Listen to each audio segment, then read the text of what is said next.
Hi hello నమస్తే welcome to our channel Telugu రాజ్యం. నేను మీరామ్.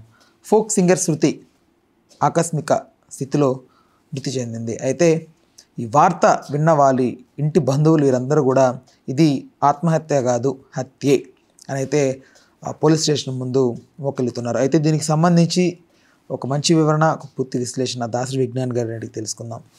నమస్తే అన్న. ఫోక్ సింగర్ శృతి చాలా పాటలు మంచిగా పాడింది.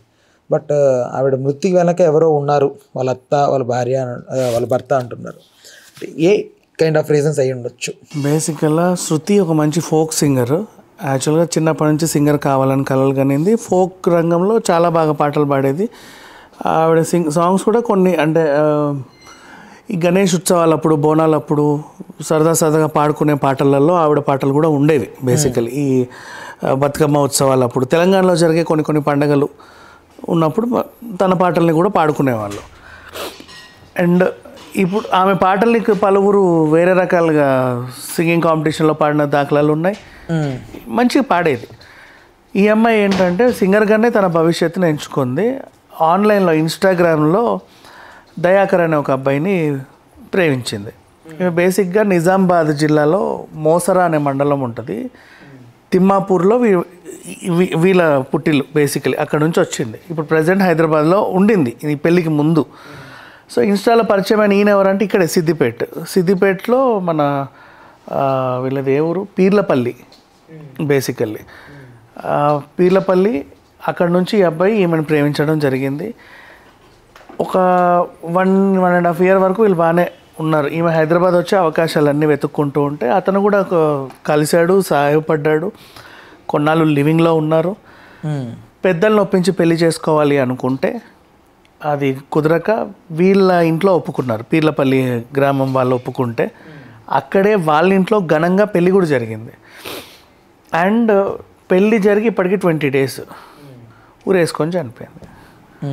అంటే పెళ్ళైన 20 రోజులకే ఫ్యాన్కు చున్నీ కట్టాల్సిన అవసరం ఏంటి అనే కోణంలో వీళ్ళు దర్యాప్తు చేస్తే బయటపడిన విషయాలు ఏంటంటే, వీళ్ళు వస్తున్నారు కుటుంబ సభ్యులు, అమ్మ నాన్న వచ్చి వద్దంటే పెళ్లి చేశారు, వాడు కావాలనే మా అమ్మాయిని లేపుకెళ్ళాడు, అత్తింటి వేధింపులు ఎక్కువయ్యాయి, వరకట్నం కోసం ఏదో చేశారు అందుకని చెప్పి చంపేశారని వీళ్ళు ఆరోపిస్తున్నారు. బేసికల్లీ 20 days తర్వాత అంటే అత్తింటి వేధింపులు ఎక్కువై మొగుడే కాలయముడయ్యాడు, మొగుడు కూడా తిరగబడ్డాడు అని చెప్పేసి అంటారు. వీళ్ళిద్దరు కలిసి చాలా రోజులు ఉన్నారు, కానీ ఈవిడ చనిపోయింది.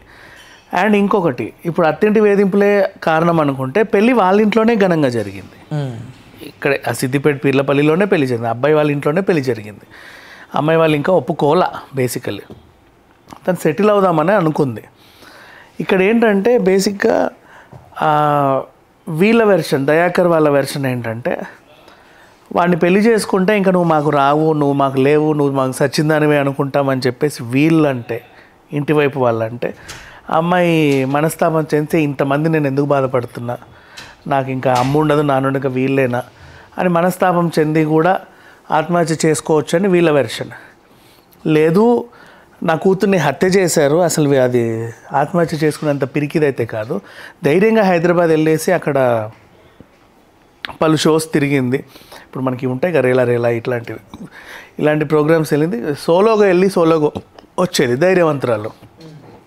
అలాంటి మనిషి అంత పిరిగ్గా అయితే ఆత్మహత్య చేసుకోదని వీళ్ళ పేరెంట్స్. సో ఈ ఘర్షణ మధ్య పోలీసులకి ప్రజెంట్ ఇది హత్య ఆత్మహత్య అని తేలాల్సి ఉందని అన్నారు. కాకపోతే వీళ్ళు ఇచ్చిన కంప్లైంటే చెల్లుద్ది యాక్చువల్గా. ఎందుకంటే అమ్మాయి అత్తింట్లో చనిపోయింది కాబట్టి వీళ్ళు 498 కేసు వేస్తే వీళ్ళదే చెల్లుద్ది. గృహహింస పెట్టి ఆ అమ్మాయి ప్రాణం తీశారు అని. సో ప్రజెంట్ వీళ్ళని అదుపులోకి తీసుకుంటారు, ఖచ్చితంగా అదుపులోకి తీసుకుంటారు. దర్యాప్తు చేసిన తర్వాత వీళ్ళు నిజాయితీ పరులు లేదా అప్పుడు విడుదల చేస్తారు. అయితే అమ్మాయి మాత్రం మనస్తాపం చెంది చనిపోయింది. కానీ వీళ్ళ ఇంట్లో 20 రోజులకే చనిపోయింది అంటే, పెళ్ళై 20 days అయినా సరే ఇంకా నా పెళ్ళికి నా అమ్మ నాన్న రాలా, ఇంట్లో చేసుకుందాం అనుకున్నా, వాళ్ళు ఒప్పుకోలా.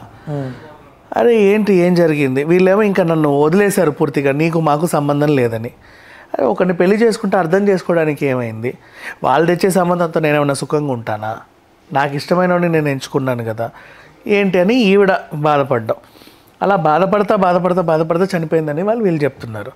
వాళ్ళ ఇంట్లో పెళ్లి జరిగినప్పటి నుంచి అయితే బాగానే ఉన్నారు. ఊరోళ్ళు కూడా వస్తారుగా పెళ్ళికి, అంటే జస్ట్ ఆ చుట్టుపక్కల వాళ్ళు. అక్కడ కూడా ఎలాంటి కంప్లైంట్స్ లేవు. అమ్మాయి బాగానే ఉండేది, రోజు పొద్దున్న చక్కగా వచ్చేసి చక్కగానే ముగ్గు పెట్టేది, అప్పుడప్పుడు వీళ్ళు హైదరాబాద్ వెళ్ళి వచ్చేవాళ్ళు, ఇంతే బేసికలీ. అంటే తన ఫేస్లో మాత్రం నెగిటివ్ షేడ్స్ ఈ ఇంట్లో వాతావరణంలో అయితే లేవని చెప్పింది. మేబీ ఫోన్లో ఏమైనా మనస్తాపం చెంది ఉండొచ్చు ఎవరికైనా ఫోన్ చేస్తే. సో తన ఫోన్, వాట్సాప్ కాల్ ఇవన్నీ కూడా ఆల్రెడీ తీసేసుకున్నారు. దీని నుంచి దర్యాప్తు చేస్తూ, అంటే మేబీ ఇది హత్య ఆత్మహత్య అని తేలే వరకు వీళ్ళనైతే అదుపులో ఉంచుకున్నారు. రైట్, ఓకేనా. Thanks for the time, thanks for information. Please do subscribe to Telugu Rajyam channel. Please do subscribe to Telugu Rajyam channel. Please do subscribe to Telugu Rajyam channel. Hi అండి, నేను మీ ఆర్పీని, నెల్లూరు పెద్దారెడ్డి చేపల పులుసు ఓనర్ని.